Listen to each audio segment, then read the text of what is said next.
We've officially hit the lull of the MLB offseason as the signings have quieted down as it pertains to this Philadelphia Phillies team. And while I am still hopeful that they can pull a rabbit out of their hat and add to this team, I think it is time we take a little bit of a look internal. And that conversation today starts with Bryson Stott and what his role in this Phillies team is, how things could change moving forward, and what my level of concern of maybe he is not the long-term second baseman of the future. But I do want to dive into and set the stage exactly what my beliefs in and what got us here, and be completely fair to Bryson. So to start out with and touch on his stats for the season, he finished last year with 11 home runs and 57 RBIs in 506 at-bats, had 124 hits there, a 315 on base percentage, 93 strikeouts, and 32 stolen bases there. Still just 27 years old, and a guy who is a bright spot, one of the younger spots in an overall, I would say, older Phillies team here. This is a team that needs these guys to continue improving, and I'm looking directly at Bryson Stott as a guy that needs to take that next step next year. Now, to dive into exactly what I'm talking about here, I did want to start off with this article from The Good Fight, which I think paints this in a pretty fair and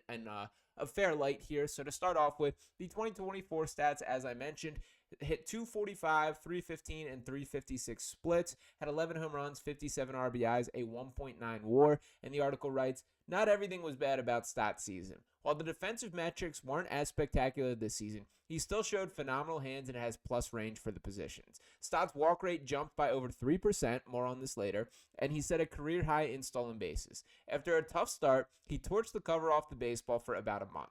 From April 15th to May 18th, Stott hit 313 with a 994 OPS. That's what we're talking about.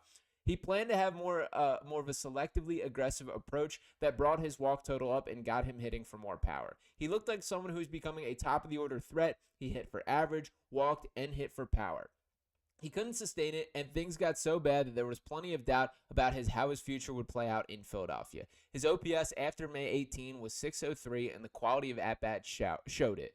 His walk rate dropped from 11.8% in the first 3 months of 2024 to 6.4%, and his chase rate also went up by nearly 4% during that stretch.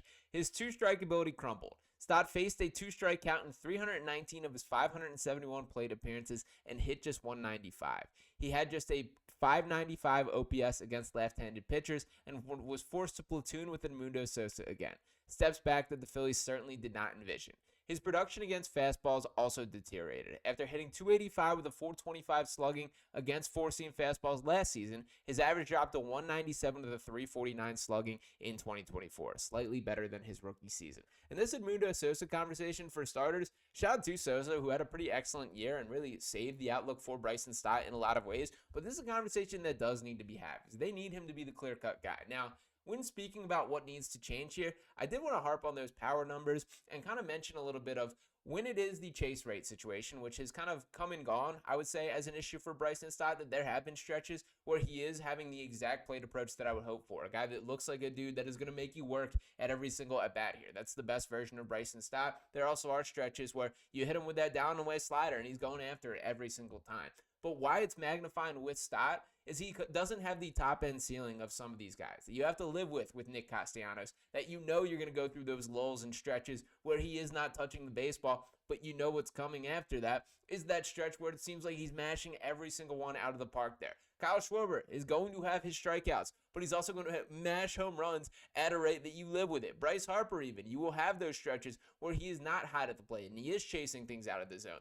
With that context kind of provided here, there's not kind of that leniency that you can have with Bryson Stott because he has to be the balance to a lot of those. Now, to speak a little bit about this, and shout out to Justin Sarton on Twitter, who did a pretty interesting deep dive on what the metrics and concerns with Bryson Stott's kind of plate approach and overall just hitting characteristics are. And one that he nailed, I thought, was the bat speed here. And he writes, the big three grades, the bat speed got a 42. Stott's bat speed is below league average, sitting in the 7th percentile at 68.1 miles per hour. This limits his ability to drive the ball with power, but here's the good news. Adding just 3 miles per hour to get him to a league average bat speed, an achievable and realistic goal. The ball to bat, he had a 64 rating, saying Stott's contact skills are elite. His low whiff rate of 14.7% is in the 82nd percentile and shows he's able to put the ball in play consistently. This is his biggest strength right now. The swing decisions, he got a 47, saying his swing decisions are decent, ranking around average for chase rate at 28.7%, which is exactly in the 50th percentile, and a bit more selectivity could help him pick better pitches to hit there. Now, I would say these are a little bit, I would say, above what my expectation would be grades for things. And I will say, when diving into some of the advanced analytics, seemingly everyone is braced for a bounce back season for Bryson Stott. I need to see it to believe it to an extent here. And there are a couple things that I think can be done to accelerate that. Our very own Luke Arcania right here on the channel is leading the charge with the belief that Bryson Stott should be the leadoff hitter next year.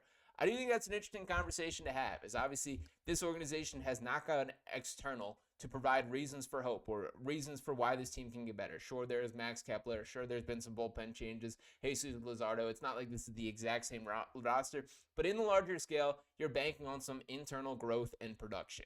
I do wonder if the lineup shakeup is really what they're leaning on. Now, we've seen the Kyle Schwarber experience at leadoff for several years now, and I will say I've defended it, that I am in favor of Schwarber being the guy. I understand he's not what you think of as your prototypical leadoff hitter, but I'm buying what Topper is selling when there's no better spot than when you open up a game with a 1-0 lead. And I also do just kind of abide by the theory of getting your best hitter the most amount of at-bats as possible. Or seeing other teams around the league. I think the Dodgers with Shohei is the most clear-cut example of that, with Shohei Ohtani batting leadoff for him, and obviously being probably the best baseball player of all time, kind of carrying that weight there.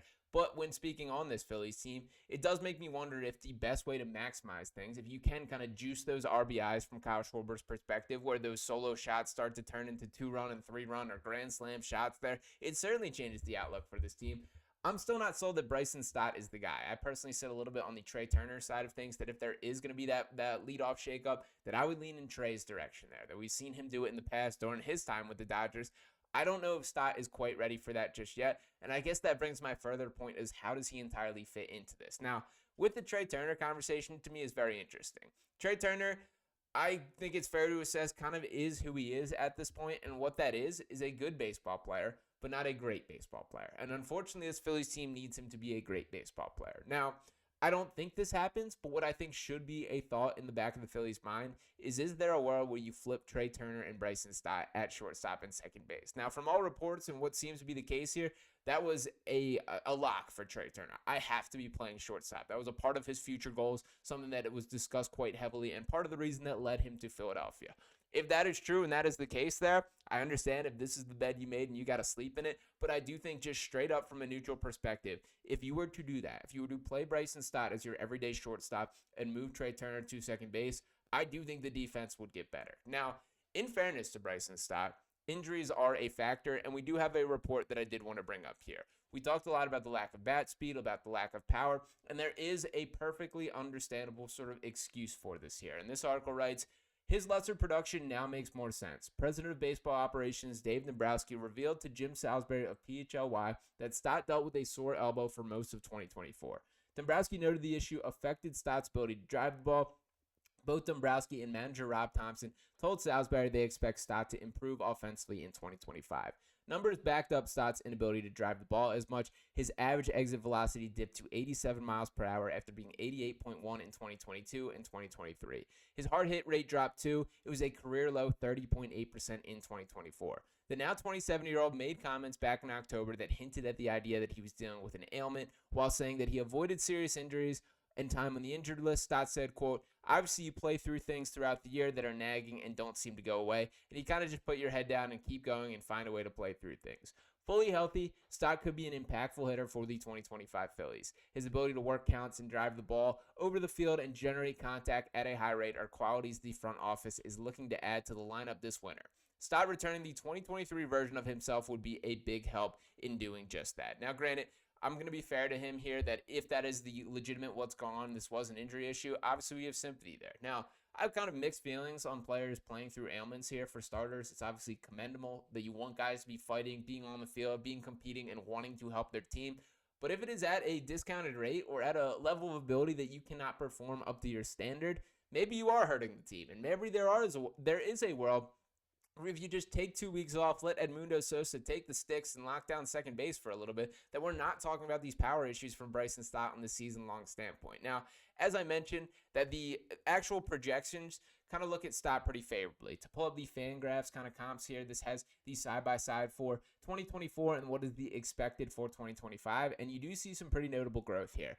I'm a little bit of a skeptic when it comes to advanced analytics and how you generate these things. This isn't something that I'm going to super jump or believe in a major extent, but I will say I would rather see this than the opposite, that there is reduction or regression expected in that. And I will also note here that he is locked up under contract, a guy who cleared arbitration and will be a part of this Phillies team. Still 2 more years of team control after the season. So I don't think we're having the conversation of do they need to move on from Bryson Stott by any means. But what I am saying right now is I think this is going to be a pretty defining season for who exactly Bryson Stott is as a baseball player. Is this guy that can be a perennial Gold Glove second baseman that can lock down that position for the foreseeable future? Is this just a good baseball player who can fit in on a winning baseball team? Or is this guy that could be looked at as a potential weak spot in this Phillies lineup and roster moving forward? I'm not sure I have a confident answer to that right now. I still lean on the favorable side of things with Stott. I think he straight up just has to be more than a glove guy.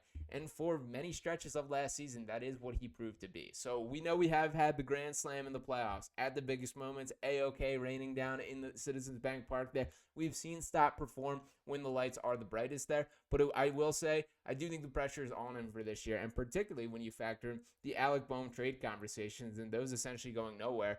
If you are looking to improve this Phillies roster, second base is a spot where I couldn't see a world where you can find a player better than Stott. I'm not saying there's a likely pathway to that. All I'm saying, my method here, is I think this is going to be a very telling season for who Bryson Stott is for the rest of his MLB career. Hopefully he can step up, prove himself, and be exactly the player that this Phillies team needs him to be. But that will be a player that I have my eye on, and very curious what the lineup shakeup goes from here. So we'll be diving deeper into that as the season gets closer with Luke Arcani on the channel. But let me know what you guys think on Bryson Stott. Do you have concerns after last year? Were you encouraged from the, wider scale of what we've seen from him at the MLB level? Drop your thoughts below. As always, appreciate each and every one of you guys tuning into this video here. We are in the dead season of the MLB news cycle, so hopefully some stuff breaking with this Phillies team. Hopefully a couple other moves and give me a little more optimism that this team can get over the edge as the Dodgers sign every single baseball player in MLB history, it feels like. But the bottom line is I'm going to keep still rocking with you guys right here on Phillies Digest, so keep rocking with us as well. Make sure you're smashing that subscribe button if you have not already. Drop a like on this video, and me and Luke will be back talking to you next time. Peace.